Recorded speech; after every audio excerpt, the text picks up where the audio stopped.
Hello student, YouTube के हमारे इस चैनल में आप सभी लोगों का स्वागत है। और आज के इस वीडियो लेक्चर में हम लोग पढ़ने वाले हैं एक हाई स्कूल का टॉपिक है मानव नेत्र तथा दृष्टि दोष। मानव नेत्र तथा दृष्टि दोष, जैसा कि हमने इस पे यहाँ पे लिखा हुआ मानव नेत्र तथा दृष्टि दोष। तो हम पहले मानव नेत्र का डिस्क्रिप्शन करेंगे, मतलब इसके बारे में डिटेल पढ़ेंगे। इसके बाद हम दृष्टि दोष, जितने भी टाइप के दृष्टि दोष हैं उनके बारे में अध्ययन करेंगे। ठीक है, तो हमारा जो पहला टॉपिक है वो मानव नेत्र है। ठीक है, मैंने यहाँ पे मानव नेत्र एक जनरली बनाया हुआ है, आप किताब से भी इसको बना सकते हैं। ठीक है, ह्यूमन आई, मानव नेत्र।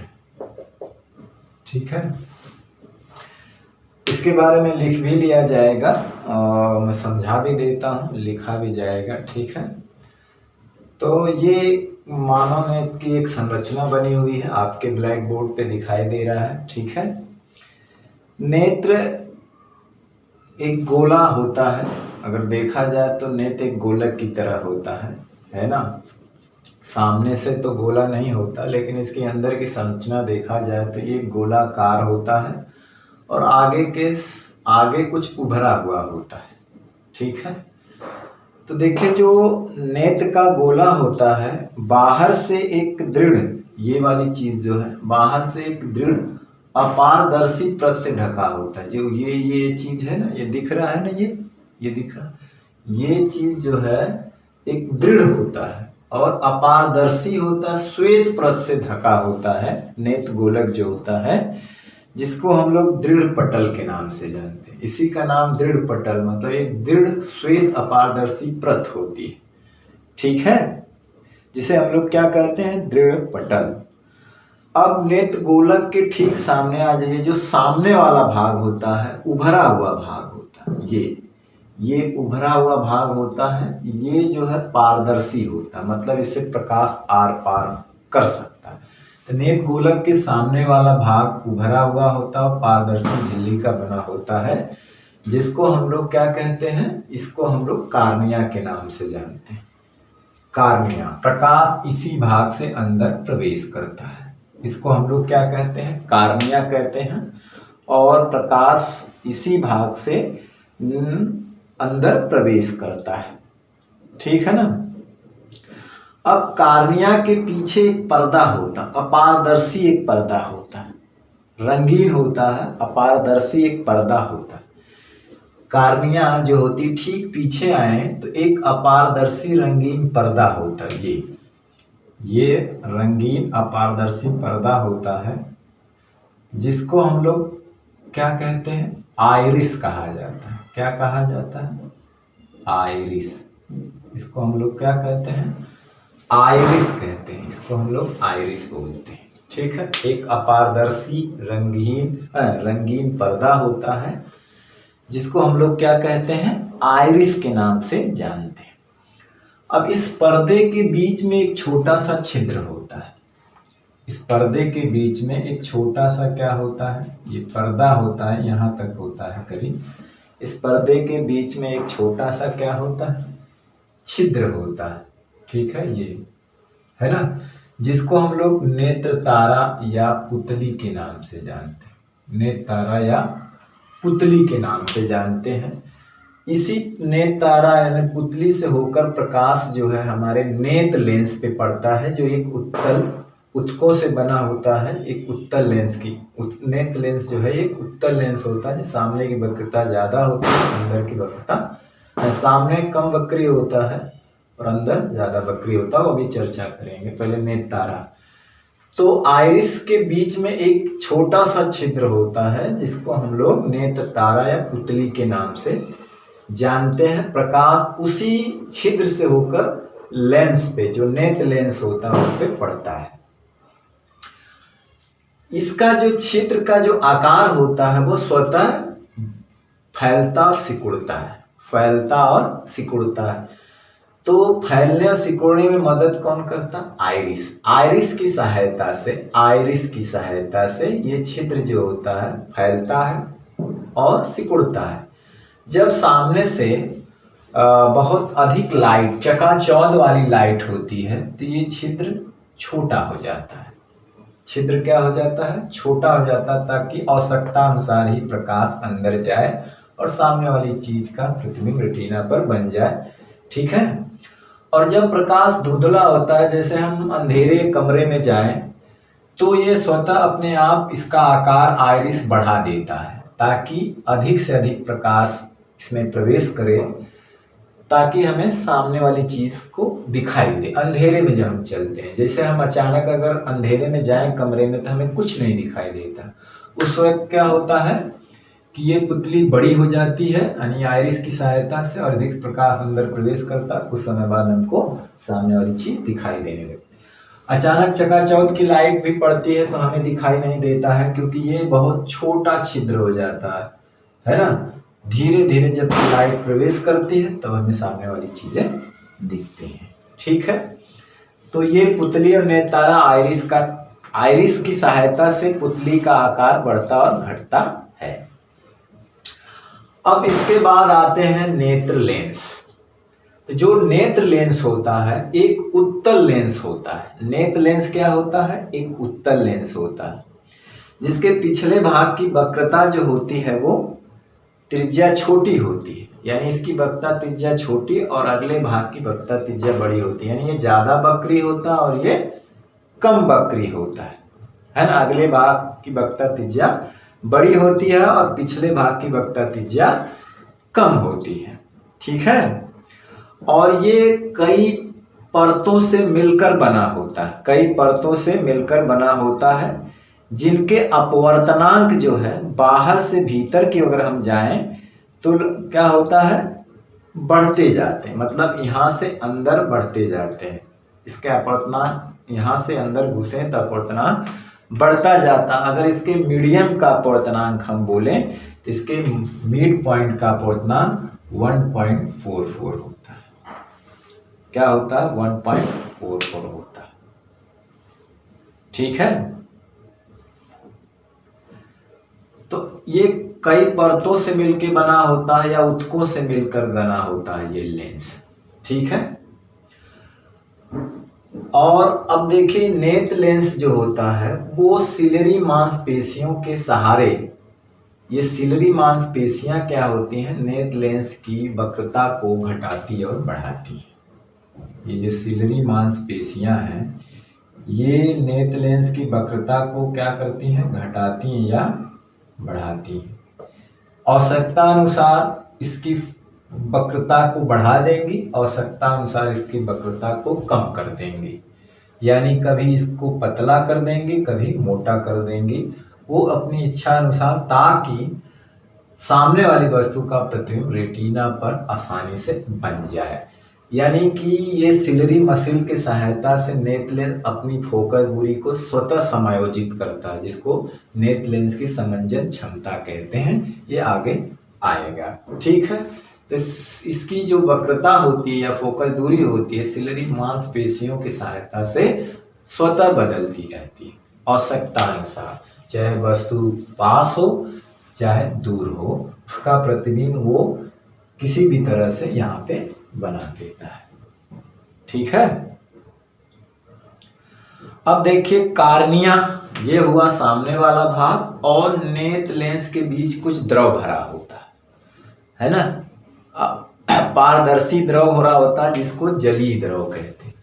जिसको क्या कहते हैं? जलीय द्रव। मतलब ये नमकीन टाइप का होता है। जैसे आदमी रोता है, आंसू यहीं से गिरते हैं, इमोशनल होता है आदमी, तो जो आंसू बाहर होते हैं यहीं से होते हैं, और वो स्वाद में कैसे होते हैं? नमकीन होते हैं। नमकीन पारदर्शी द्रव भरा होता है, जिनके अपवर्तनांक लगभग जो है 1.336 होते हैं। ऐसा किताबों में दे रखा है।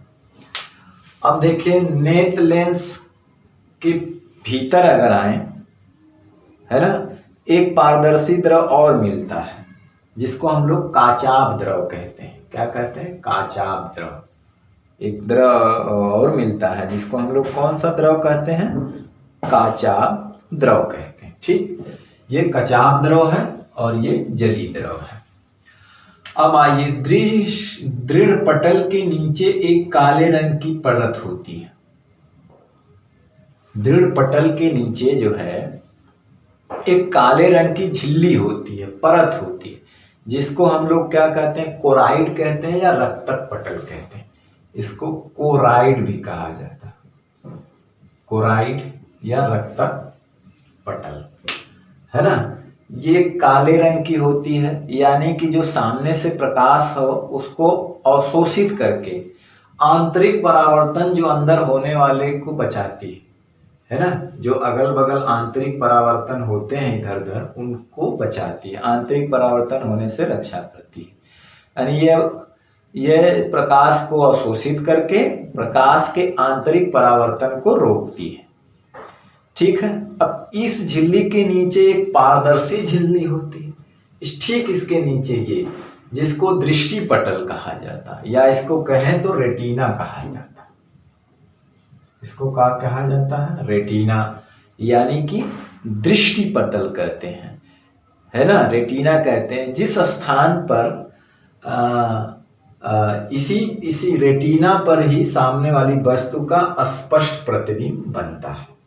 जो दृष्टि पटल होता है, यहीं पर सामने वाली वस्तु का नेत्र लेंस द्वारा स्पष्ट प्रतिबिंब बनता है। यानी रेटिना के अगर आगे पीछे प्रतिबिंब बना तो वो हमको दिखाई नहीं देगा। ठीक है। अगर ये रेटिना के आगे पीछे बना तो हमको दिखाई नहीं देगा। ठीक है। तो वो रेटिना पर ही बनेगा तब हमको दिखाई देता है। दूसरी चीज, नेत्र लेंस का जो मुख अक्ष कह लिया जाए, रेटिना को जिस बिंदु पे काटता है उसे हम लोग पीत बिंदु कहते हैं। जैसे इसका अगर हम ये खींचें अक्ष, तो ये यहीं पे आके काटेगा, तो जहाँ पे काटता है वहां पे उसे पीत बिंदु कहते हैं। यहाँ जो है प्रकाश, ये वाला भाग जो है प्रकाश की दृष्टि से ज्यादा सुग्राही होता है। पीत बिंदु पर ही स्पष्ट प्रतिबिंब बनता है सामने वाली वस्तु का। ठीक है। और प्रकाश तंत्रिकाएं जिस भाग को छेद करके, प्रकाश सिराएं कह लीजिए या प्रकाश तंत्रिका कह लीजिए, रेटिना को जिस भाग से छेद कर मस्तिष्क में जाती हैं उसे अंध बिंदु कहते हैं। यहाँ प्रकाश की दृष्टि से सुग्राह्यता शून्य होती है। प्रकाश की सुग्राह्यता यहाँ पे क्या होती है, शून्य होती है। ठीक है। और यहाँ पे अधिक होती है, और यहीं पर स्पष्ट रूप से प्रतिबिंब बनता है जो हमें दिखाई देता है। तो ये सारी चीजें थी इस नेत्र के बारे में। ठीक है। अगर इसको आप लिखना चाहें तो इसको पॉइंट करके लिख भी लिया जाए, फिर इसके बाद नेत्र लेंस के बारे में पढ़ देते हैं। आप इसका बढ़िया से नोट बना लीजिएगा। ठीक है। यह हाई स्कूल की चीज है। अगर आ गया मानव नेत्र के बारे में तो आपको बना करके उसके बारे में लिखना होगा।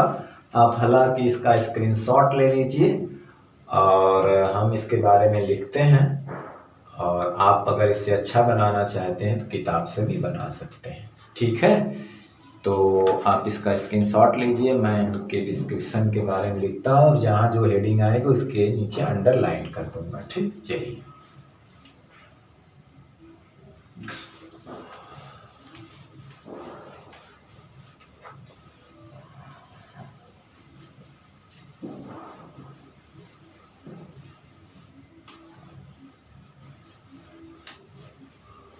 मानव नेत्र। अब देखिए, नेत्र एक गोलक की तरह व्यवहार करता है ना, आई बॉल होता है। तो नेत्र का जो गोला होता है बाहर से एक दृढ़ एवं अपारदर्शी परत, जो श्वेत परत से ढका होता है ना। नेत्र गोला बाहर से, नेत्र गोला क्या है, बाहर से एक दृढ़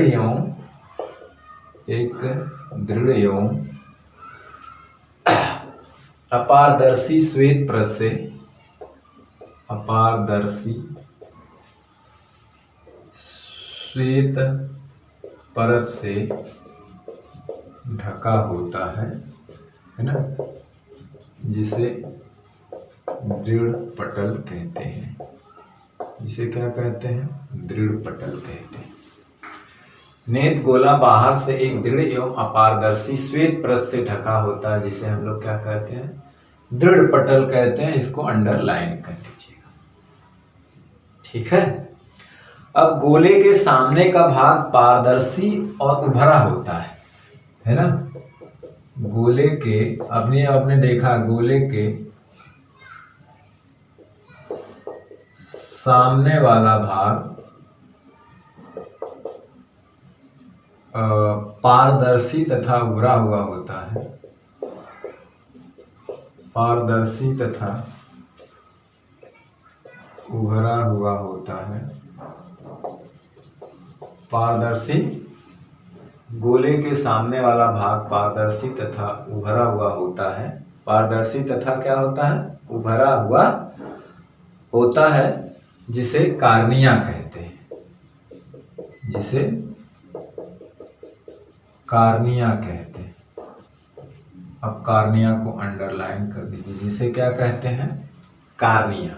इसी भाग से प्रकाश जो है प्रवेश करता है। प्रकाश इसी भाग से होकर प्रवेश करता है ना। प्रकाश जो है इसी भाग से होकर नेत्र में प्रवेश करता है। इसी भाग से होकर नेत्र में प्रवेश। अब कार्निया के जस्ट पीछे आते हैं, तो कार्निया के पीछे एक रंगीन अपारदर्शी पर्दा होता है ना। कार्निया के पीछे एक रंगीन अपारदर्शी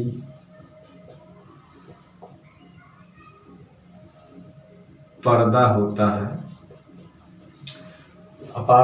रंगीन अपारदर्शी पर्दा होता है, जिसे हम लोग क्या कहते हैं? आइरिस कहते हैं, है ना। जिसे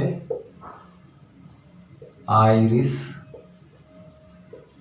कहते हैं। आइरिस, ठीक है, जिसे आइरिस कहते हैं। इस पर्दे के बीच में एक छोटा सा छिद्र होता है। ठीक है ना। अभी देखा गया हम लोग इस पर्दे के बीच में एक छोटा सा छिद्र होता है। छोटा सा छिद्र होता है ना। एक छोटा सा छिद्र होता है, जिसे क्या कहा जाता है? छिद्र होता है, जिसे नेत्र तारा या पुतली कहते हैं। पुतली, जिसे नेत्र तारा या क्या कहते हैं? पुतली कहते हैं। इस पर्दे के बीच में एक छोटा सा छिद्र होता है, जिसे नेत्र तारा या क्या कहते हैं? पुतली कहते हैं, है ना। पुतली यानी कि जो नेत्र लेंस होता है ना, इसी भाग से प्रकाश जो है नेत्र लेंस पर पड़ता है ना। तो नेत्र तारा या पुतली कहते हैं। अंडरलाइन कर दीजिए, है ना। तो आइरिस की सहायता से नेत्र तारा का आकार छोटा बड़ा होता है। आकार मतलब साइज छोटा बड़ा होता है ना। तेज रोशनी में छोटा तथा अंधेरे में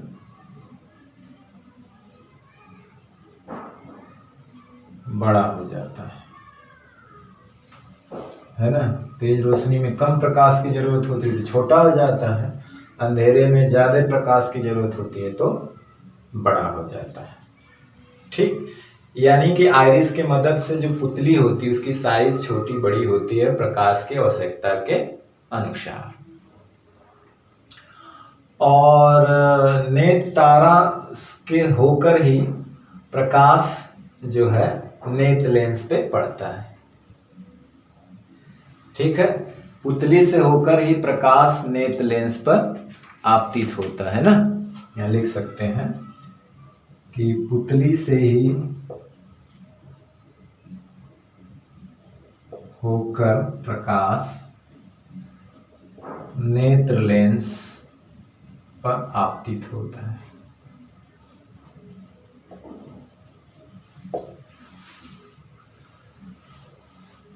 नेत्र में एक उत्तल लेंस होता है जो ऊतकों से बना है ना। नेत्र में ऊतकों या कई परतों ऊतकों से बना एक उत्तल लेंस होता है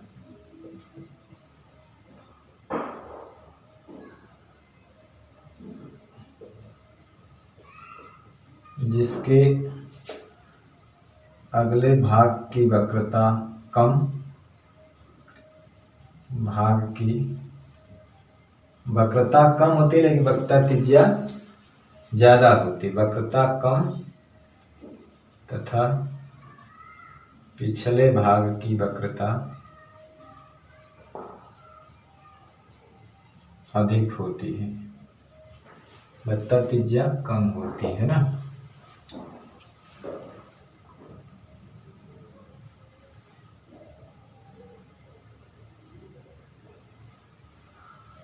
ठीक है। जिसका जो अपवर्तनांक होता है आगे से पीछे की ओर बढ़ता जाता है ना।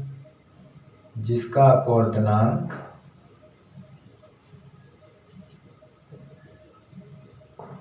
आगे से पीछे की ओर बढ़ता है और माध्य अपवर्तनांक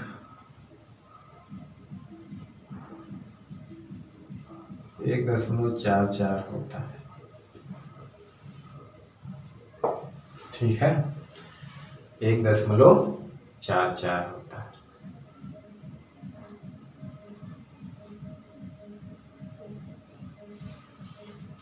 ठीक।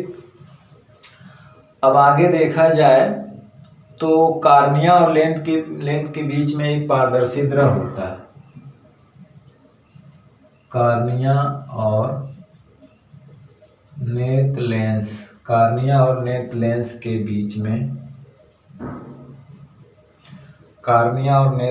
बीच में एक नमकीन पारदर्शी द्रव होता है।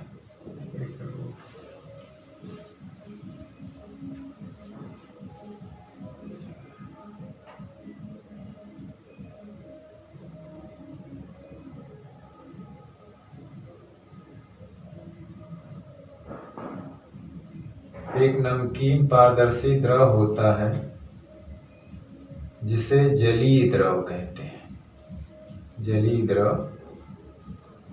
ठीक, इतने का आप स्क्रीनशॉट ले लीजिए। हम आगे जो है फिर लिखते हैं इसके बारे में छूटा हुआ चीज। ठीक।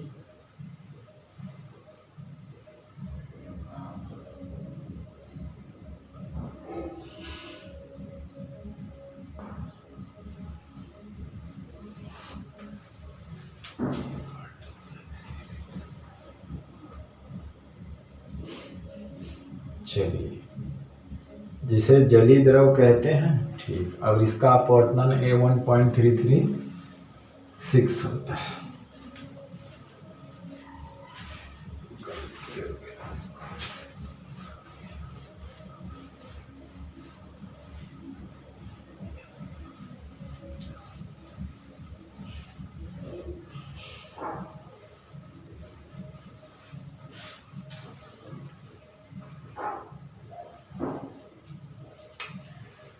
ठीक है। जिसका अपवर्तनांक होता है 1.336 होता है। किताब NCERT में दिया हुआ है। ठीक है। तो ये जलीय द्रव की बात हुई। अब देखिए नेत्र लेंस के पीछे है ना, नेत्र लेंस के पीछे एक अन्य पारदर्शी द्रव होता है। नेत्र लेंस के पीछे एक अन्य पारदर्शी द्रव होता है जिसे काचाभ द्रव कहते हैं।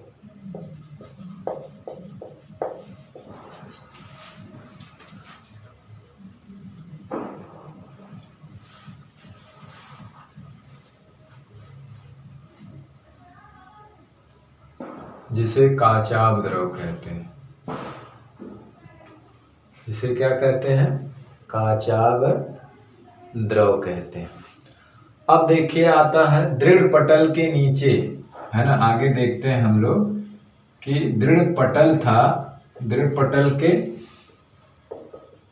नीचे एक काले रंग की क्या आई थी? काले रंग की रंगीन झिल्ली होती है ना, जिसे क्या कहा जाता है? रक्तक पटल कहा जाता है। काले रंग की एक झिल्ली होती है जिसे कोराइड या रक्तक पटल कहते हैं, जिसे रक्तक पटल कहते हैं। ठीक है। ये प्रकाश, सामने से आने वाले प्रकाश को क्या करता है? यह प्रकाश को अवशोषित करके, यह प्रकाश को अवशोषित करके आंतरिक जो परावर्तन होता है, आंतरिक परावर्तन को रोकता है, आंतरिक परावर्तन को रोक देता। अब आता है उसके बाद रेटिना। अब इस झिल्ली के नीचे एक पारदर्शी झिल्ली होती है ना। इस झिल्ली के नीचे एक पारदर्शी झिल्ली होती है, एक पारदर्शी झिल्ली होती है ना, जिसे हम लोग रेटिना कहते हैं या दृष्टि पटल कहते हैं, जिसे रेटिना या दृष्टि पटल कहते हैं ना, जिसे रेटिना या दृष्टि पटल कहते हैं। रेटिना पर ही प्रतिबिंब बनता है। यहीं पर सामने वाली वस्तु का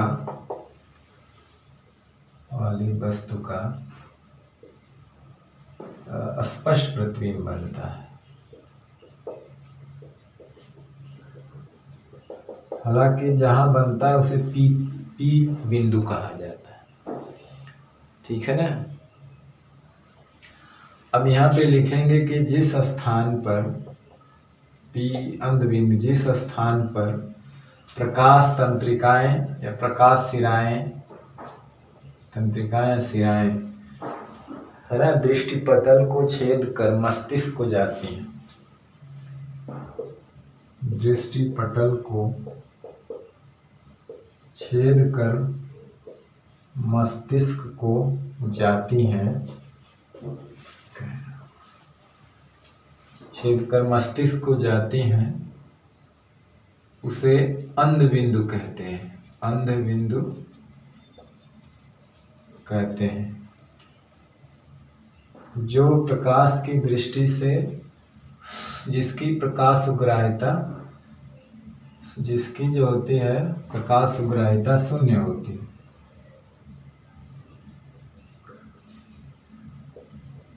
शून्य होती है ना। रेटिना के मध्य बिंदु को क्या कहा जाता है? रेटिना के बीचों बीच एक पीला बिंदु होता है ना। रेटिना के मध्य बिंदु पर एक पीला बिंदु होता है ना। रेटिना के मध्य बिंदु पर एक पीला बिंदु होता है, जिसे पीत बिंदु कहते हैं।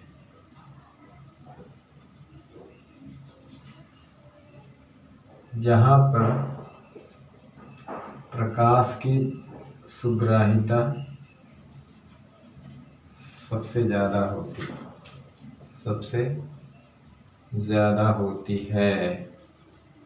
और यहीं पर स्पष्ट प्रतिबिंब बनता है और यहीं पर स्पष्ट प्रतिबिंब बनता है। ठीक है, जिसे पीत बिंदु कहते हैं, अंध बिंदु कहते हैं। ठीक है,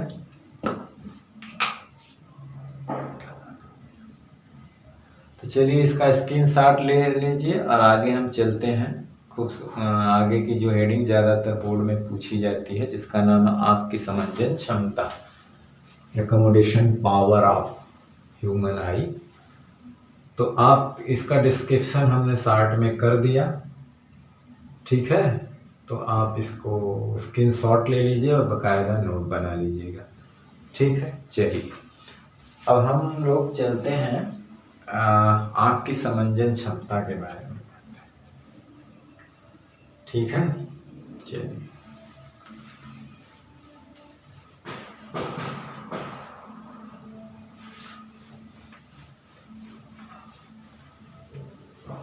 देखिए, नेत्र का एक हेडिंग जो है वो हाई स्कूल में है, वो नहीं पढ़ेंगे हम। आँख की समंजन क्षमता हेडिंग रहेगा और कुछ चीजें हम मजबानी बता देते हैं। आँख की समंजन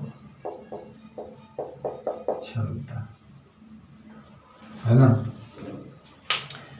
जैसे नेत्र का जो आँख का एक दूर बिंदु होता है और निकट बिंदु होता है। तो दूर बिंदु और निकट बिंदु, तो दूर बिंदु अनंत होता है, निकट बिंदु 25 सेंटीमीटर की दूरी पर होता है। और निकट बिंदु और दूर बिंदु के बीच के क्षेत्र को दृष्टि विस्तार कहते हैं, नेत्र का दृष्टि विस्तार कहते हैं। मतलब नेत्र से वह अधिकतम दूरी जिस पे रखी हुई वस्तु का नेत्र लेंस द्वारा रेटिना पे स्पष्ट प्रतिबिंब बन जाए तो उसे नेत्र का दूरबिंदु कहते हैं, जो अनंत पर होता है। और नेत्र से नजदीक वह बिंदु जहां पे रखी हुई वस्तु का नेत्र के रेटिना पर स्पष्ट प्रतिबिंब बन जाए उसे नेत्र का निकट बिंदु कहते हैं, जो नेत्र से 25 सेंटीमीटर की दूरी पर होता है। ठीक, कितनी दूरी पर होता है? 25 सेंटीमीटर की दूरी पर होता है। अनंत और 25 सेंटीमीटर के बीच की दूरी को नेत्र का दृष्टि विस्तार कहते हैं।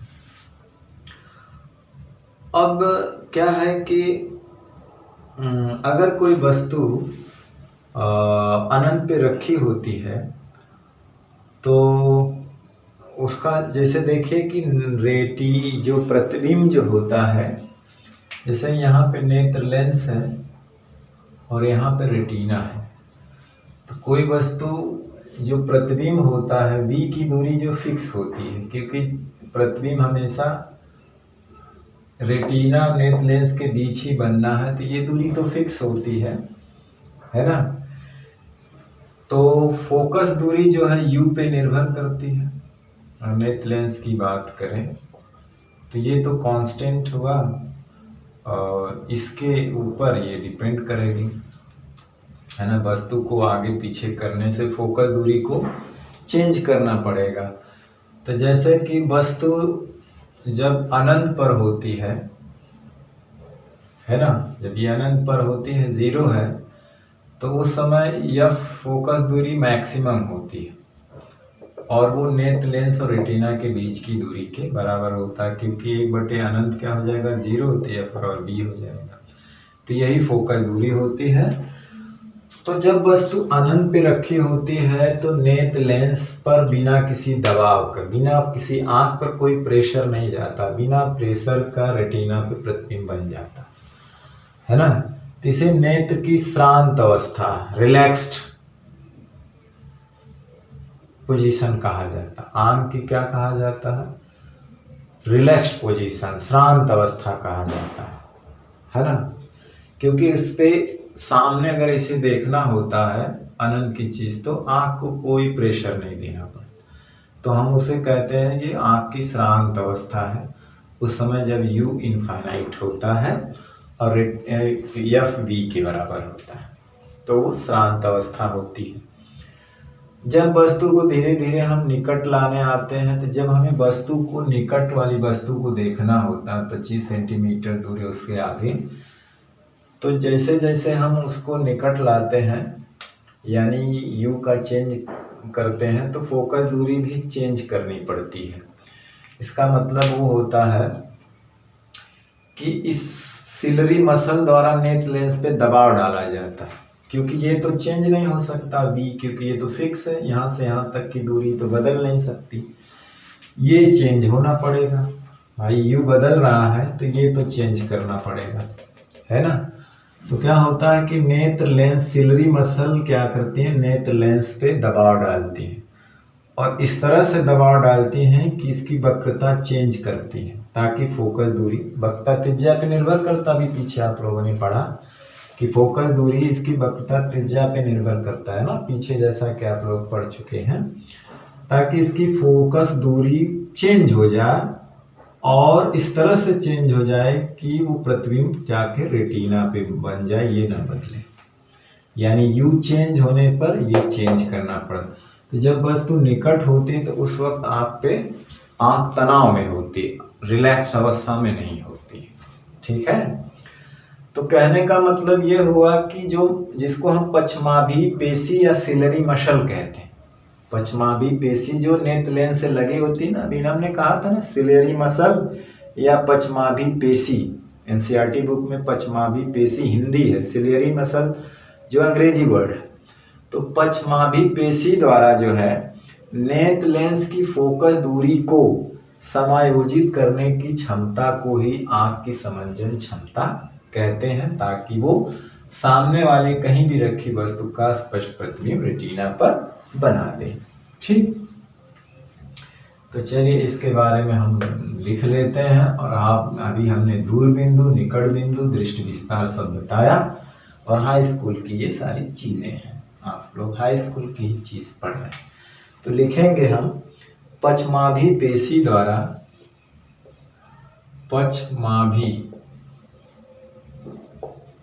पेशी द्वारा नेत्र लेंस की फोकस दूरी को, लेंस की फोकस दूरी को समायोजित, फोकस दूरी को समायोजित करने की क्षमता को, समायोजित करने की क्षमता को नेत्र की या आंख की समंजन क्षमता कहते हैं, आंख की समंजन क्षमता कहते हैं, आंख की समंजन क्षमता कहते हैं, ठीक है। ये परीक्षा में पूछा जाता। अब हम लोग आ जाते हैं डायरेक्ट दोष पर, ठीक है। नेत्र दोष, विजन डिफेक्ट या है ना, नेत्र दोष।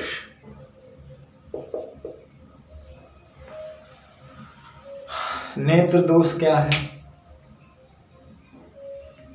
अब जैसे आंख के सामने कोई वस्तु या बिंब है ना रखा है, अरे वहां से आने वाली, नेत्र लेंस के सामने कोई वस्तु रखी है या बिंब माने वस्तु या बिंब सामने रखी है, तो वहां से आने वाली प्रकाश किरणें नेत्र लेंस से अपवर्तन के बाद, नेत्र लेंस से अपवर्तन के बाद अगर रेटिना के पहले मिल जाती हैं या रेटिना के बाद मिलती हैं, मतलब ठीक रेटिना पर नहीं मिलती, पीत बिंब पर नहीं मिलती हैं, या तो रेटिना के पहले मिल जाती हैं या तो रेटिना के बाद मिल जाती हैं, तो वस्तु का अस्पष्ट प्रतिबिंब बनता है, ब्लर्ड यानी धुंधला, स्पष्ट नहीं बनता है।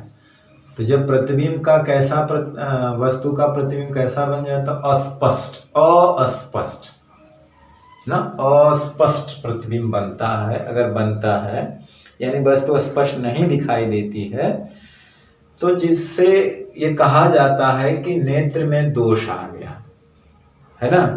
जिससे नेत्र में अनेक दोष उत्पन्न होते हैं, उसी को कहा जाता है दृष्टि दोष या नेत्र दोष। एक हेडिंग और लगा दीजिए, दृष्टि दोष, है ना। कभी कभी रेटिना के पहले बन जाता है या कभी कभी रेटिना के बाद बन जाता है। कभी कभी सिलरी मसल काम में नहीं करती हैं, है ना। तो बहुत सारे दोष उत्पन्न होते हैं, यानी दृष्टि दोष लगभग हम 5 प्रकार के बारे में पढ़ेंगे, ठीक है। तो चलिए हम लिखते हैं कि जब किसी वस्तु से आने वाली प्रकाश किरणें, जब किसी वस्तु से आने वाली प्रकाश किरणें, जब किसी वस्तु से आने वाली प्रकाश किरणें, है ना, नेत्र के रेटिना पर फोकसित नहीं होती, नेत्र के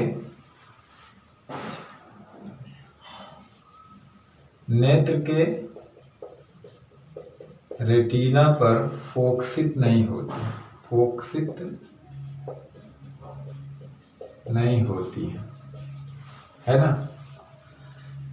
यानी नेत्र के रेटिना पे फोकसित नहीं होती, आगे पीछे हो जाती हैं, अर्थात प्रतिबिंब रेटिना के आगे या पीछे बनने लगता है, अर्थात प्रतिबिंब रेटिना के आगे या पीछे बनने लगता है,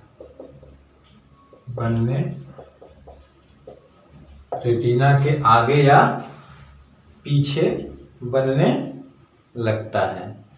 तब वस्तु स्पष्ट दिखाई नहीं देती, तब वस्तु का प्रतिबिंब स्पष्ट दिखाई नहीं देता, तब वस्तु का प्रतिबिंब जो होता है वो स्पष्ट दिखाई नहीं देता,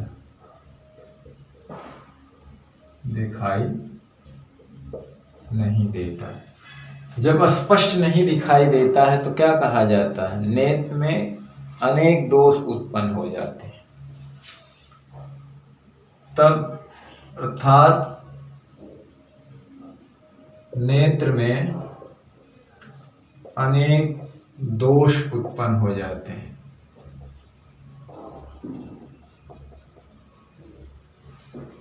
जिसे दृष्टि दोष कहते हैं, जिसे दृष्टि दोष कहते हैं। मुख्यतः ये 5 प्रकार का होता है। अभी हमने कहा मुख्यतः ये 5 प्रकार का होता है, मुख्यतः ये 5 प्रकार के होते हैं। पहला जैसे आएगा निकट दृष्टि दोष, अभी बारी बारी से पढ़ेंगे। निकट दृष्टि दोष, दूसरा आएगा दूर दृष्टि दोष, तीसरा आएगा जरा दृष्टि दोष,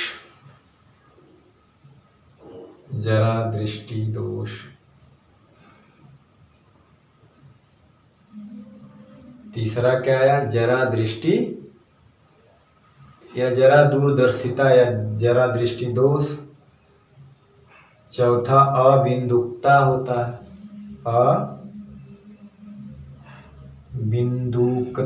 अबिंदुकता एस्टिग्मेटिज्म कहा जाता है, अबिंदुकता। अब 5वां वर्णांधता, तो ज्यादातर हमें निकट दृष्टि दोष, दूर दृष्टि दोष, जरा, अबिंदुकता, वर्णांधता, सबके बारे में थोड़ा थोड़ा चर्चा कर लिया जाएगा, ठीक है। तो अब हम लोग चलते हैं निकट दृष्टि दोष के, किस दोष के बारे में, निकट दृष्टि दोष के बारे में, ठीक है। चलिए तो हम लोग निकट दृष्टि दोष के बारे में पढ़ते हैं, ठीक है। आप इसका स्क्रीनशॉट लेना चाहे तो ले लीजिए। अब हम लोग निकट दृष्टि दोष पढ़ेंगे, कारण पढ़ेंगे और निवारण पढ़ेंगे। इतना ही पूछा जाता है ना, दोष, कारण, निवारण, ठीक, और फिगर के साथ। चलिए,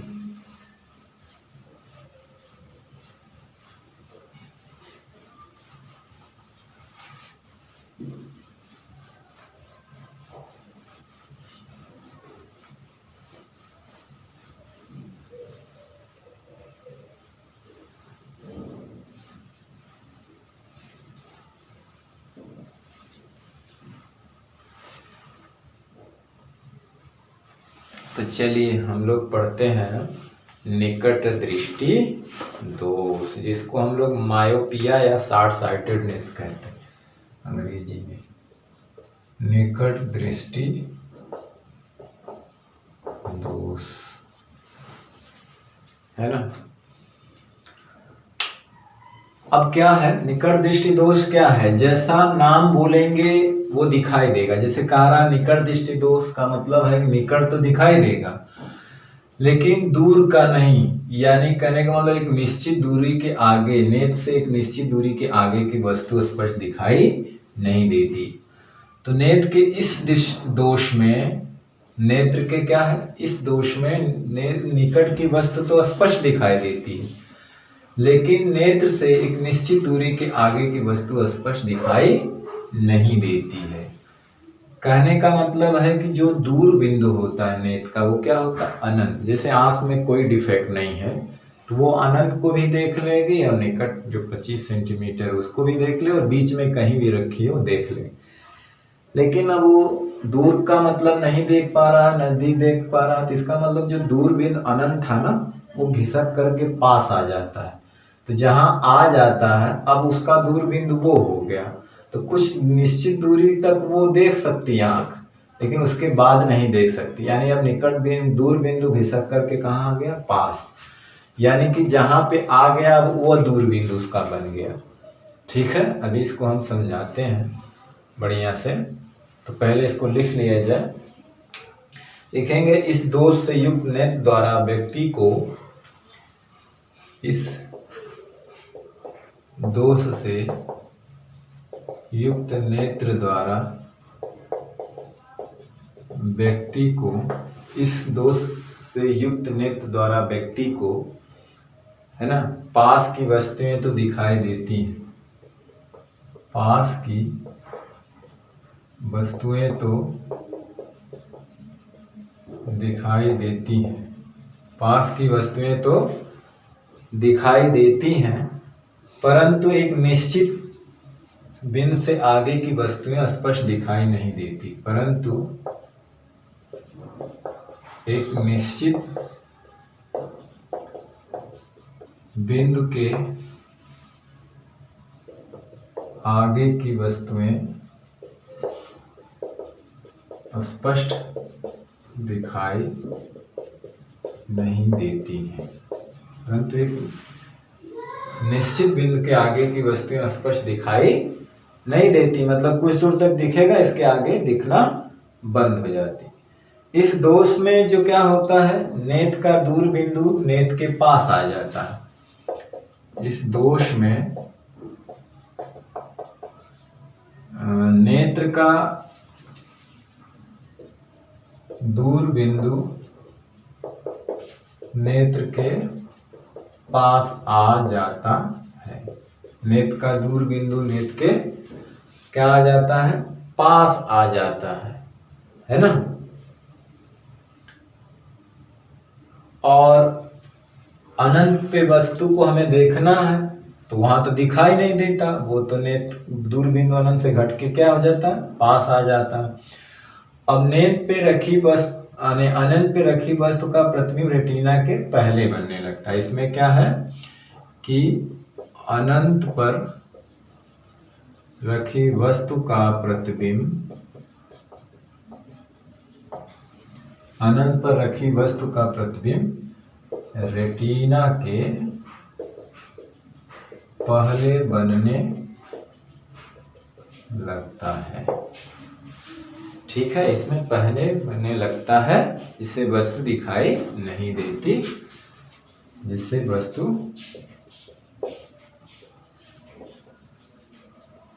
दिखाई नहीं देती। ठीक है ना। तो हम फिगर बनाएंगे क्योंकि हमें मेन मकसद क्या है, अनंत पे देखना।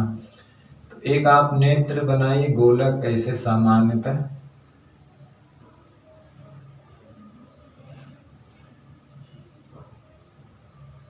और एक नेत्र बना दीजिए यहाँ पे।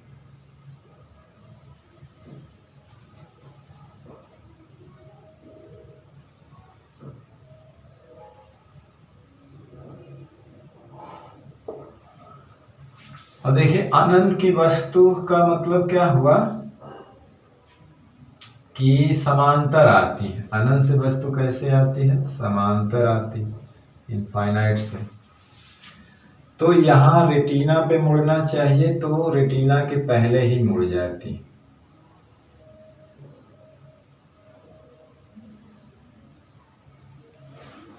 है ना, रेटिना के पहले ही मुड़ जाती।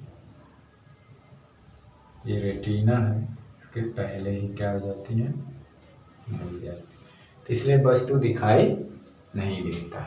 ठीक है, क्योंकि हमारा मेन मकसद क्या होता है, क्योंकि हम अनंत की वस्तु को देखना चाहते हैं, लेकिन उसका जब नेत्र में निकट दृष्टि दोष हो गया तो दूर वाली वस्तु दिखाई नहीं देती, क्योंकि अनंत पे रखी वस्तु का प्रतिबिंब रेटिना के पहले बनने लगता है।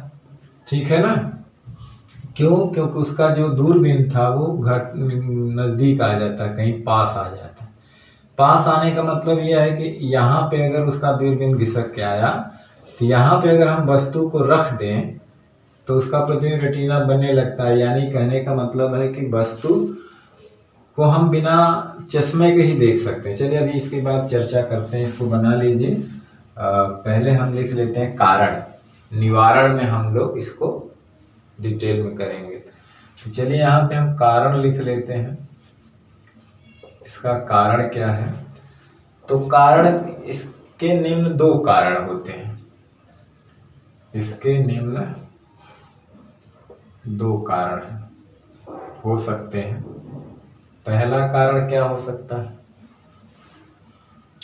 नेत्र लेंस के पृष्ठों की वक्रता त्रिज्या बढ़ जाती है। इस केस में क्या होती है, वक्रता त्रिज्या क्या हो जाती है, बढ़ जाती है।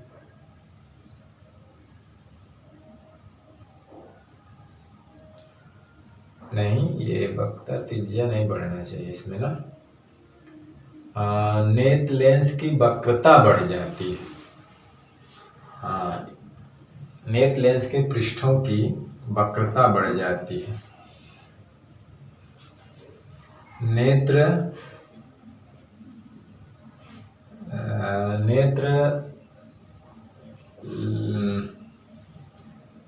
लेंस के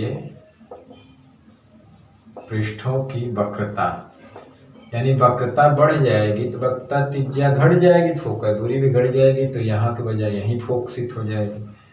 पृष्ठों की वक्रता बढ़ जाती है, वक्रता क्या होती है, बढ़ जाती है, जिससे उसकी फोकस दूरी कम हो जाती है, जिससे नेत्र लेंस की फोकस दूरी घट जाती है। ठीक है, कम हो जाती है। दूसरा कारण यह हो सकता है कि नेत्र गोले का जो व्यास बढ़ जाता है, मतलब जब व्यास बढ़ जाएगा तो जो रेटिना पे फोकस होती है वो पहले ही होने लगती है, क्योंकि अब दूरी बढ़ जाती है। तो ये संभावना भी हो सकती है नेत्र गोलक का व्यास जो होता है का बढ़ जाना है ना, अर्थात नेत्र लेंस और रेटिना के बीच की दूरी बढ़ जाना, अर्थात नेत्र लेंस तथा रेटिना के बीच की दूरी का बढ़ जाना। ठीक है, आप इसका स्क्रीनशॉट ले लीजिए। ये कारण था, हाई स्कूल में आप लोगों को डिटेल से पढ़ा है। अब इसका हम लोग करेंगे निवारण। ठीक है, तो निवारण के लिए हम एक चश्मा लगाएंगे आंख के ऊपर और उस चश्मे में किसी लेंस का प्रयोग करेंगे। तो देखिए उस भाई निवारण चश्मे के द्वारा होगा, और चश्मे में कौन सा लेंस लगाएंगे वो देखते हैं कौन सा लगाते हैं। ठीक है, तो आप इसका स्क्रीनशॉट लीजिए, हम चलते हैं जो है उसके निवारण की तरफ, है ना।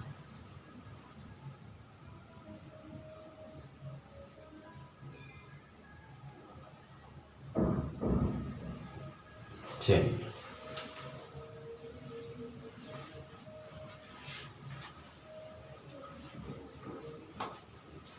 वक्रता त्रिज्या बढ़ जाएगी तो फोकस दूरी भी बढ़ जाएगी, तब तो वो उसके पीछे बढ़ने लगेगा। इसलिए वक्रता बढ़ना मतलब फोकस दूरी घटना, क्योंकि वक्रता त्रिज्या घटना, लेंस मोटा हो जाता है, ये भी कह सकते हैं। नेत्र लेंस क्या हो जाता है, मोटा हो जाता है। निवारण,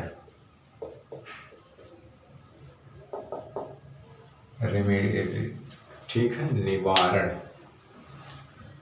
तो इसके निवारण के लिए चश्मे में जो है अवतल लेंस का प्रयोग होता है,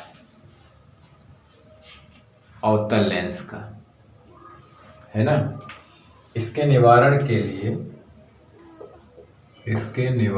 लिए, अभी बताएंगे क्यों। निवारण के लिए चश्मे में अवतल लेंस का प्रयोग किया जाता है, अवतल लेंस का प्रयोग किया जाता है। इसके निवारण के लिए चश्मे में अवतल लेंस का प्रयोग किया जाता है। अवतल लेंस की खास बात क्या होती है कि वो अनंत से चलने वाली प्रकाश किरणों को, अवतल लेंस अनंत से चलने वाली किरणों को, अवतल लेंस क्या होता है, अनंत से चलने वाली प्रकाश किरणों को, अवतल लेंस अनंत से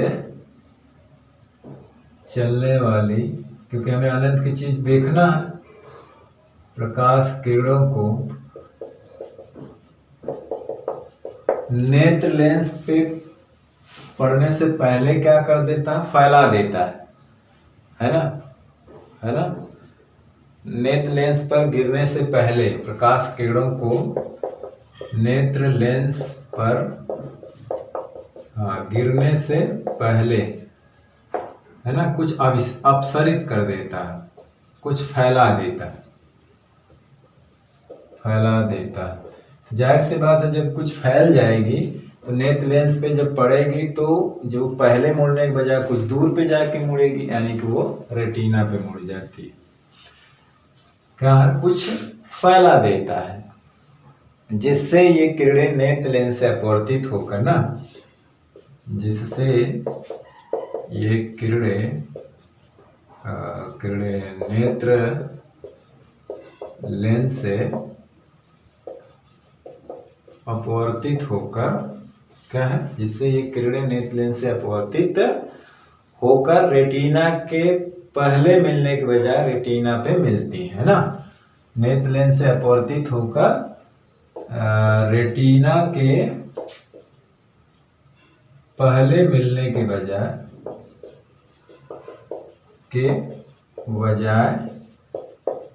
रेटिना पर मिलती है, रेटिना के पहले मिलने के बजाय रेटिना पे मिल जाती, क्योंकि वो पहले मुड़ जाती थी लेकिन वो पहले से थोड़ा सा फैला देता, अभी फिगर बना के समझाते थे, जाकर रेटिना पर मिल जाती है ना, जिससे अनंत पे रखी वस्तु का प्रतिबिंब रेटिना पे बन जाता है, जिससे अनंत पर रखी वस्तु का प्रतिबिंब रेटिना पर स्पष्ट बन जाता है। रेटिना पर क्या होता है, स्पष्ट बन जाता है ना, और नेत्र को वस्तु स्पष्ट दिखाई देती है। चलिए, रेटिना पर स्पष्ट बन जाता है और वस्तु दिखाई देती है, और वस्तु दिखाई देने लगती है। चलिए हम बनाते हैं। अब जैसे कि ये है, नेत्र बना लिया हमने,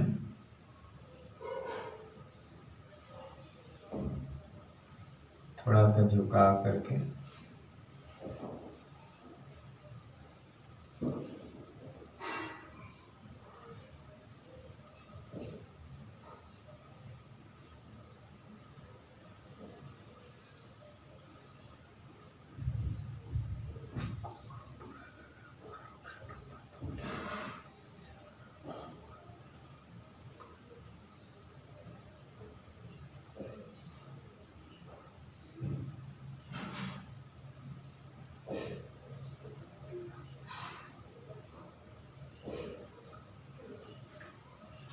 ठीक है,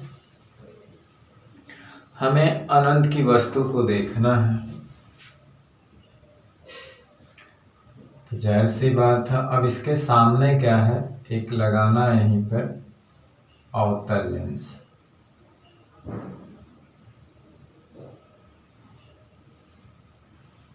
ठीक है, अवतल लेंस का काम होता है समांतर किरणें अगर आती हैं तो उसको फैला देना।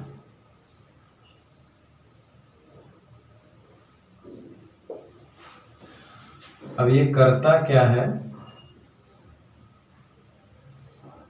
कि नेत्र लेंस के पहले ये थोड़ा सा प्रकाश किरणों को क्या करता है, फैला देता है।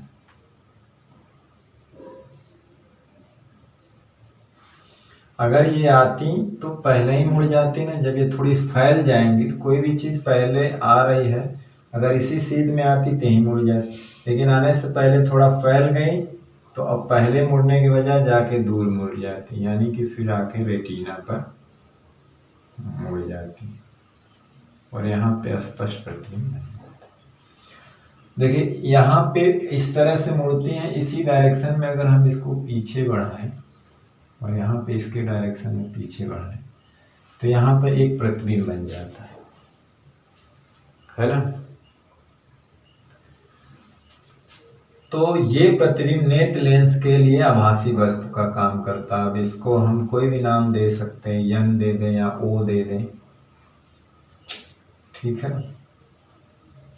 चलिए यन पी ओ कोई भी नाम दे सकते हो। देखिए होता क्या है, ये इसका दूर बिंदु होता है। देखिए समझ में आएगा भी। अनंत पहला वाला केस जो सीधा सीधा उसको समझाते हैं। अनंत से चलने वाली प्रकाश किरणें के आगे हम एक अपसारी लेंस अवतल लेंस का प्रयोग करते हैं, जो इस प्रकाश किरणों को यहाँ गिरने के पहले थोड़ा सा फैला देता है। फैला क्या देता है, तो ये पहले मुड़ने के बजाय फैल गई हैं तो जाके बाद में मुड़ेंगे, यानी ठीक रेटिना पे मुड़ जाती है। ठीक, अब दूसरी बात देखिए, अनंत पे रखी वस्तु आंख को दिख नहीं रही है क्योंकि उसमें दोष है। उसका जो दूर बिंदु है यहाँ खिसक के आया, मान लो ये दूर बिंदु आया यहाँ पे, ये क्या है उसका दूर बिंदु। ठीक, अगर वस्तु यहाँ पे रखी हो और उसे देखना है तो बिना आप चश्मे को देख सकते हैं, क्योंकि आंख को तो दूर बिंदु यहाँ खिसक के आया है, वो तो दिख ही जाता, इधर नहीं दिख रहा है। तो दूर बिंदु तक तो वस्तु बिना चश्मे के भी देख सकती है, लेकिन हमको देखना है अनंत की वस्तु को। तो अवतल लेंस क्या करता है, अनंत की वस्तु का प्रतिबिंब दूरबीन पे बना देता है। देखिए बनाया ना, इसको हम पीछे बढ़ाए थे यहाँ। अवतल लेंस अगर दूसरे वे में हम बोले तो अवतल लेंस क्या करता है, दूर पे रखी वस्तु का अनंत पे रखी वस्तु का प्रतिबिंब नेत्र लेंस का जो अब दूर बिंदु है वहां बना देता है, जिसे आप देख सकती। तो ये लेंस इतना ही काम करता है कि यहाँ का प्रतिबिंब यहाँ बना देता है इसके दूरबीन पे, जो नया वाला दूरबीन, और जिसे आँख देख सकती है तो उसे आँख स्पष्ट देख सकती है, यानी उसका प्रतिबिंब जाकर रेटिना पे बन जाता है। पहले केस में हमने क्या बोला था कि अनंत पे आने वाली वस्तु को उस पे गिरने से पहले थोड़ा फैला देती है, जिससे वो पहले मुड़ने की वजह जाके रेटिना पे मुड़ती है। ठीक है, तो अब हमें ये पता करना है कि जो लेंस हम लगा रहे हैं इसकी फोकस दूरी क्या होनी चाहिए। अवतल लेंस किस फोकस दूरी का लगाना चाहिए, किस क्षमता का लगाना चाहिए। देखिए एक चीज है कि जहां पे उसका दूर बिंदु आता है हमें अनंत पे रखी वस्तु का वहीं प्रतिबिंब बनाना है। वहीं पे क्या बनाना है? प्रतिबिंब बनाना है। तो इसका मतलब है कि नेत्र लेंस द्वारा या इसके द्वारा दोनों सटा हुआ है तो दूरी हम बराबर लेंगे। यहाँ से यहाँ तक की दूरी को v लेंगे और वस्तु कहाँ रखी? अनंत पे। तो यहाँ पे अगर देखा जाए तो u हमारा अनंत है ना। अब प्रतिबिंब कहाँ बनाना है? दूरबीन पे। तो नेत्र लेंस से दूरबिंदु आप उसको स्पष्ट दृष्टि की न्यूनतम दूरी भी मान सकते हैं। अगर मान लीजिए कि नेत्र लेंस से अगर ये दूरबिंदु कितनी दूर पे है, मान लीजिए d दूरी पर, मान लीजिए वो d दूरी पे, कोई भी दूरी v ही ले सकते हैं। तो यहाँ पे v बराबर माइनस डी रखेंगे क्योंकि हम नेत्र लेंस से बाएं नाप रहे हैं। दूरियां क्या नाप रहे हैं? बाएं। ये दोनों पास में सटे होते हैं तो ये गैपिंग छोड़ दी जाती है। अब हम सूत्र ऐसे लेंगे, सूत्र 1/f u से। तो देखिए f बराबर ये हमारा माइनस डी है और ये है इनफाइनाइट। तो यहाँ से तुलना करें तो f बराबर माइनस डी और ये माइनस बता रहा है, इसकी फोकस दूरी ऋणात्मक होती है क्योंकि अवतल लेंस। इसका मतलब नेत्र लेंस की जो फोकस दूरी है नेत्र के दूर बिंदु के दूरी के बराबर होता है ना। तो एक चीज दिमाग में ये भी रखना सवाल में कि जो नेत्र का दूर बिंदु होता है वहां पे वस्तु का भासी प्रतिबिंब बनता है और वही जो है नेत्र लेंस से प्रतिबिंब की दूरी होती है, यानी जिसे वो देखा परीक्षा में दिया रहेगा अरे सवाल में कि जिसे वो देख सकता है। इसका मतलब वो दूर बिंदु है और v का मान वही है। तो लेंस की फोकस दूरी नेत्र व लेंस के दूर बिंदु तक की दूरी के बराबर होता है ना। तो अवतल लेंस की जो फोकस दूरी होगी, अवतल लेंस की फोकस दूरी नेत्र व नेत्र लेंस के दूरबीन तक की दूरी के बराबर होता, यानी उसको हमने d मान लिया, यही b बराबर है माइनस डी। ठीक। अब इससे रिलेटेड हम लोग सवाल जो है अलग से करेंगे, है ना। इससे रिलेटेड हम जो सवाल निकट दृष्टि दोष पे 2 सवाल देख लेंगे, दूर दृष्टि दोष पे 2 सवाल देख लेंगे, कुल 4-5 सवाल जो होंगे, और फिर 5-6 सवाल इसका देख लेंगे। और जो अभी हम सूक्ष्मदर्शी दूरदर्शी पढ़ेंगे उसके भी 2-3 सवाल होंगे तो उनके सवाल देख लेंगे। तो ये दोनों का सवाल एक वीडियो अलग से बनेगा।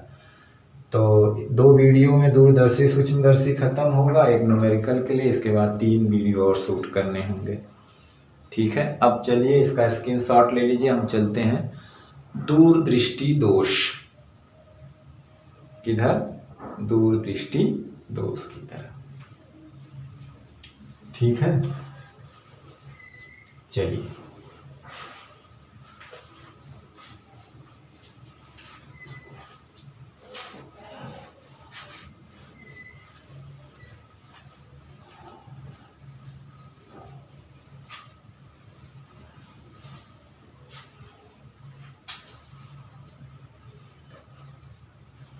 दूरदृष्टि दोष, लॉन्ग साइटेड, दूर दृष्टि दोष, दूरदृष्टि दोष।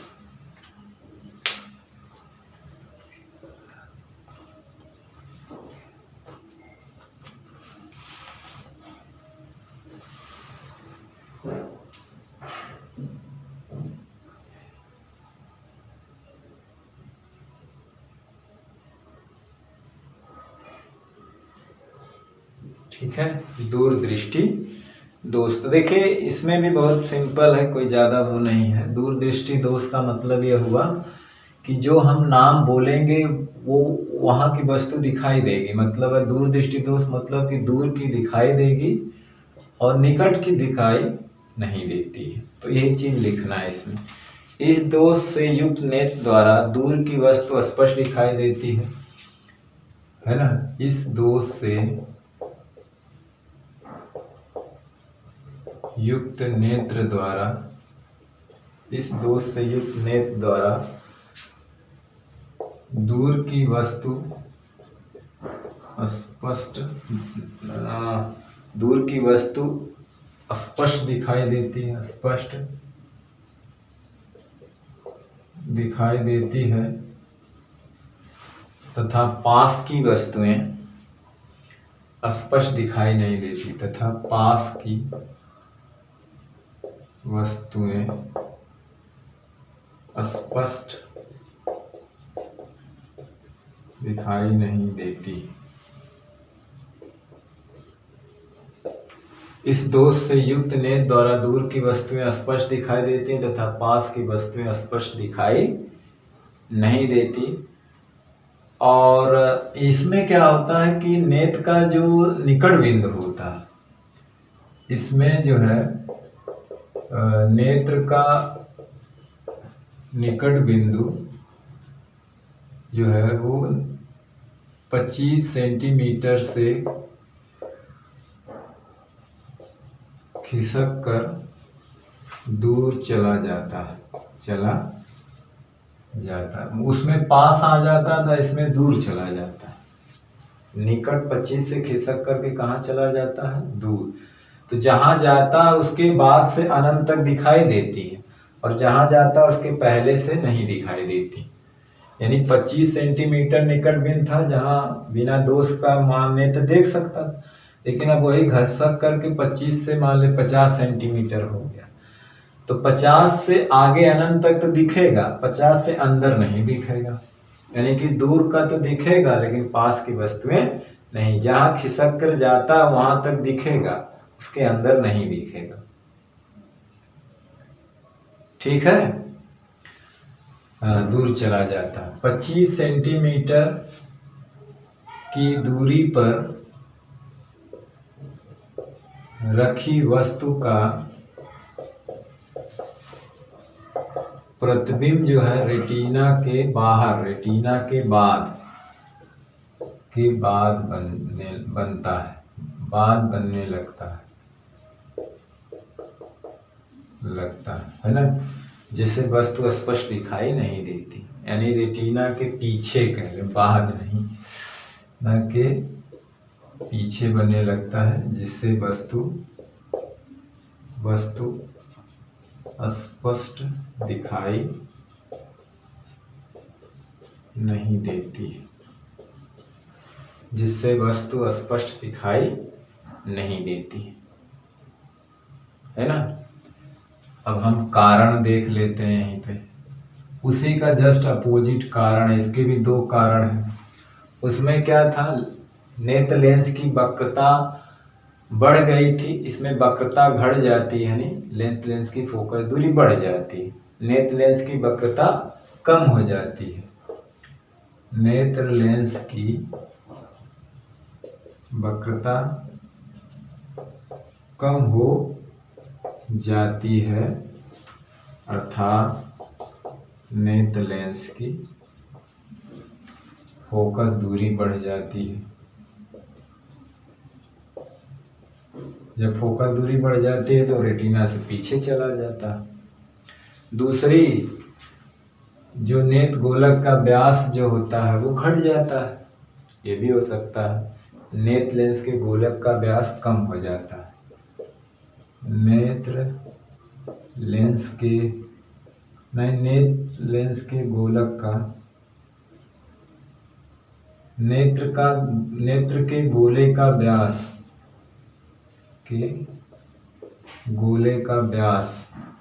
यानी गोलक का व्यास कम हो जाता है।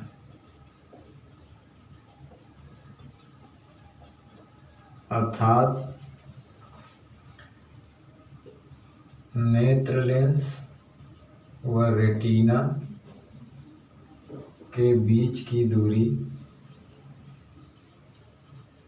घट जाती है। क्या हो जाती है? बीच की दूरी घट जाती है।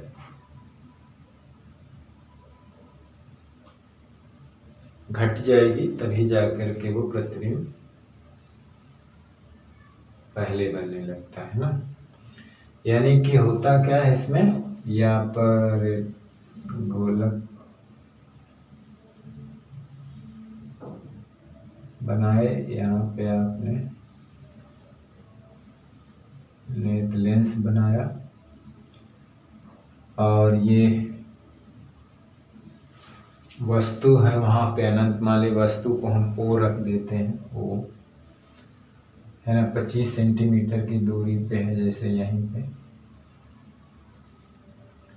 यहाँ से चलने वाली प्रकाश किरणें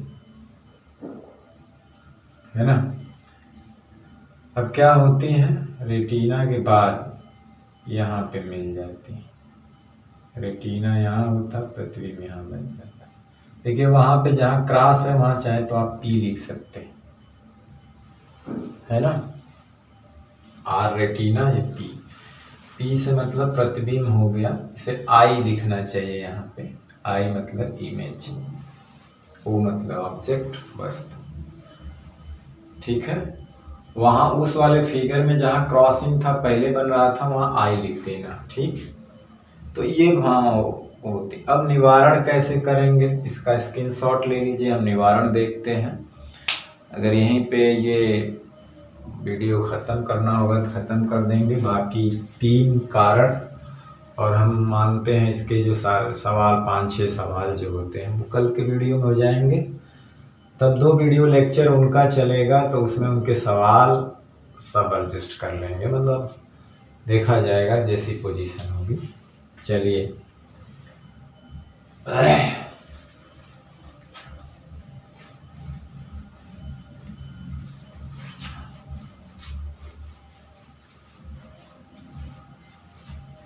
अब हम क्या कहते हैं, इसका निवारण देखिए।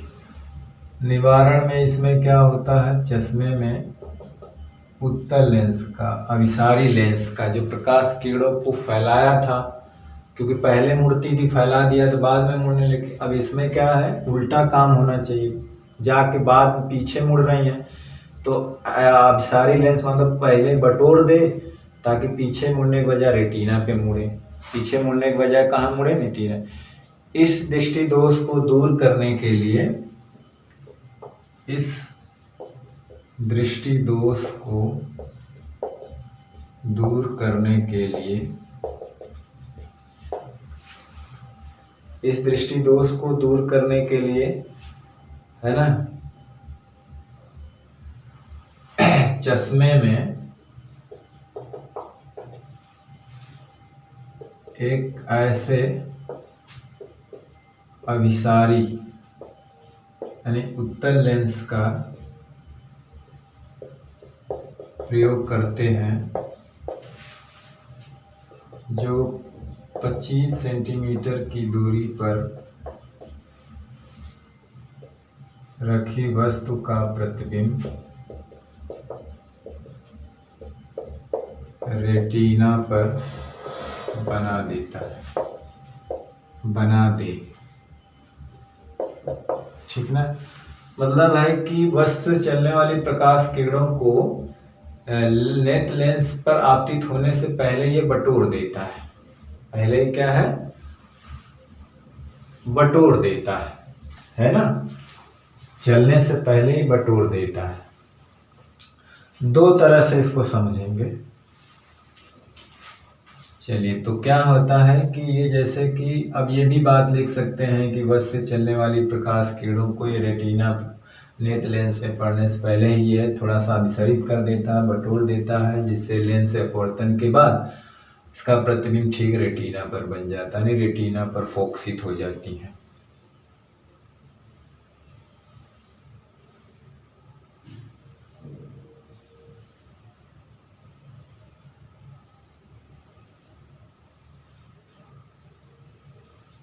अब होता क्या है कि हमें देखना होता है नजदीक की वस्तु, और इसका जो दूरबीन खिसक के मान लो चला गया यहाँ पे। अगर यहाँ पे वस्तु रखी है तब तो वो आँख को बिना चश्मे का दिखाई देगी, लेकिन जब वस्तु को यहाँ देखना है तो चश्मा लगाना पड़ेगा, यानी कि चश्मे में एक उत्तल लेंस का प्रयोग करना पड़ेगा, क्योंकि प्रकाश किरणों को अभिसरित कर दे। ठीक है, तो यहाँ से चलने वाली प्रकाश किरणें जो होती हैं, जब इसमें चलती हैं यहाँ से, तो थोड़ा सा क्या हो जाती है, थोड़ा सा बेंड हो जाती है, हल्का सा।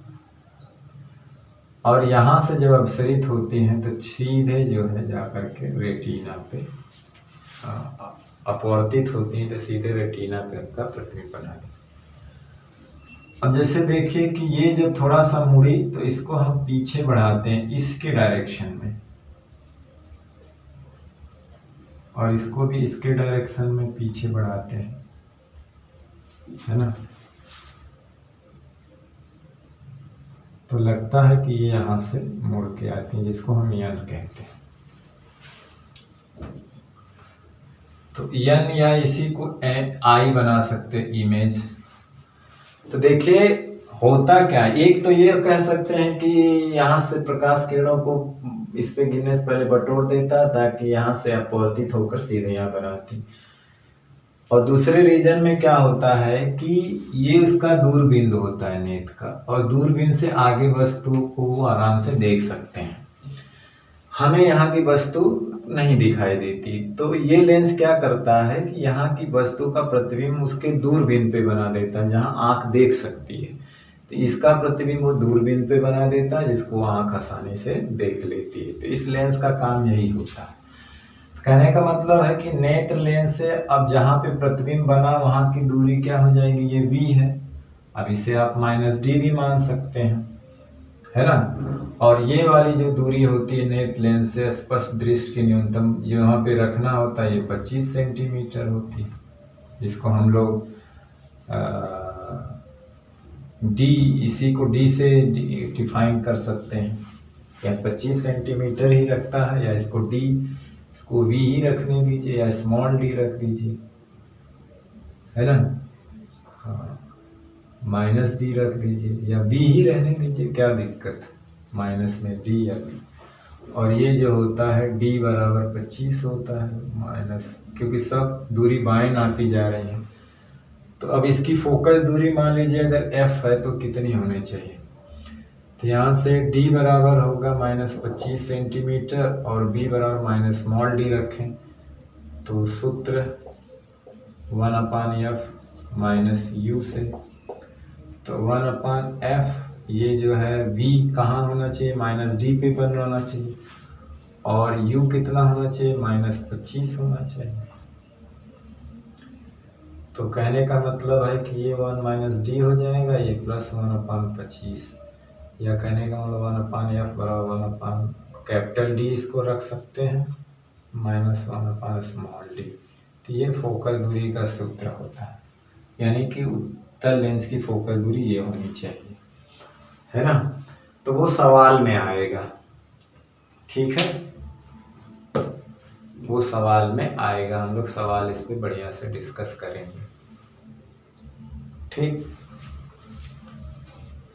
तो अभी इसके जो है 3 दोष और हैं, जरा दृष्टि दोष, कारण निवारण, अबिंदुदकता, कारण निवारण और वर्णांधता, है ना।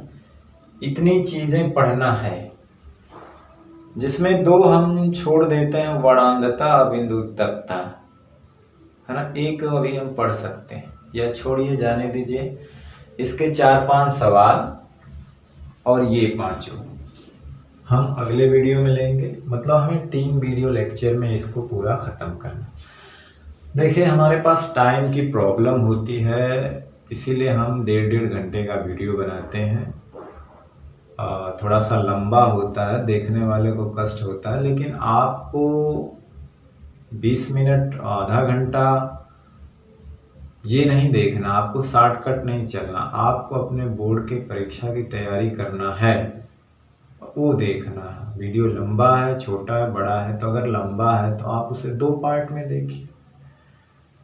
जैसे आप एक पार्ट में केवल नेत्र के बारे में देख लीजिए, वहाँ पे बंद कर दीजिए। इसके बाद दोनों दृष्टि दूसरे पार्ट में देख लीजिए। तो उसे आप 2-2 पार्ट में बांट के करें।